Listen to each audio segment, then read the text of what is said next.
يلا يا ولاد كله، هي امكم فين؟ السلام عليكم. ده انا حماتي بتحبني بقى. يا ابراهيم اقعد. ايه يا وفاء يا محمد؟ نعم. يلا إيه مد لا ايدك. يا عم، انا مش جاي من جديد، انا الحمد لله. طب يلا بس كل يلا. لا المهم انا عايزك في حاجه قبل ما تاكل. سيب العيال بس ياكلوا وانا عايزك في حاجه. انت من يوم يعني طب ما بعد ما مشيت. ناكل بس نتكلم. الحاجه دي اهم حاجه، بس معلش اصل انا مش قادر بصراحه. انت من يوم ما مشيت كلوا انتوا كلوا منطقه بقى. من يوم ما مشيت وانت قعدت تسال على امك ولا قعدت حتى بتيجي تاكل معانا هناك ولا اي حاجه. هو فين؟ ما هو انا كده مرتاح يا ابراهيم. مرتاح انك يعني انت تمنع انك تاكل مع امك وانت عارف ان امك قاعده لوحدها في البيت.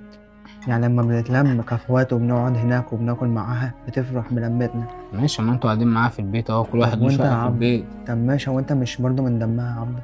ماشي، امي على دماغي وكل حاجه واجي اشوفها. ما كل يوم يا عبده بتجيب في سيرتك يا عم. بيجي في سيرتي بايه بقى؟ بتجيب في بالخير سيرتك ولا بالخير. بالشر لا ولا بالخير يا عبده، بتقول انت ان انت وحشها وعايزه يعني عايزه تاكل معاها، نقعد مع بعضنا في يوم. هبقى اعدي عليه. كل مره بنقعد تعدي عليه. هعدي عليه. طب وفاء لما يعني تسيب العيال وتيجي تقعد معانا لا تحت. يا عم، احنا مش عايزين نروح عند تيتا ونعيش معاها تاني. هو مين سامح لك تتكلم؟ سيبي يا وفاء، اسكتي. كلامك معايا، ما تكلمش مع العيال. تشوف عيالك او انت اللي مربي عيالك ولا ايه؟ كلامك معايا، انا مش جاي عند امك. مش جاي يا عم. انا هاجي اشوفها زياره، انما اقعد على الاكل مع عمك في وسطكوا تاني انا وعيالي ومراتي، ده مش هيحصل تاني. ده ليه ان شاء الله. انا مراتي عندها كرامه، مراتك تمام. عندها كرم وعيالي عندهم كرامه. مراتي لما كان بتنزل تعمل اكل لامك تمرمط، والعيال في الطلعه والنازله هتقعد تشتم فيهم.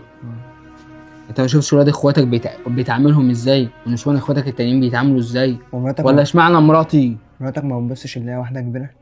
امم مراتك ما بتبصش اللي هي واحده كبيره؟ مين اللي واحده كبيره؟ والعيال الصغيره بالنسبه لهم ستهم. ماشي. طب ما انا يا عم ياما ست شتمتني وانا صغير. طب ما تعامل عيال ولاد اخواتك كده برضو، ونسوان اخواتك كده. في مثل بيقول لك الناس الكبيره لما بتكبر، انت عارف ان امك تعبانه وواحده كبيره وعايزين نتلم مع بعض يا عبد. ماشي، انتوا موجودين اهو، كتر خيركم. وانت يا عبده فين؟ لا اعتبروني مش موجود. اعتبرك مش موجود. يعني انت فضلت مراتك وعيالك على امك. احسبها كده. احسبها زي ما تحسبها. متنساش ان امك دي اللي هي اللي تعبانه فيك يعني وجايباك بمعنى صح. يعني من غيرك انت ما كنتش هتيجي في الدنيا اصلا. انت شايف يا عبده ان انت بتعمله ده صح؟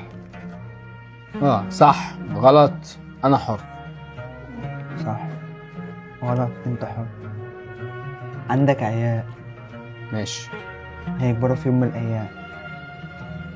لما يكبروا وتكبر انت كمان يبقى كبير في السن ويعملوا فيك كده، ايه احساسك؟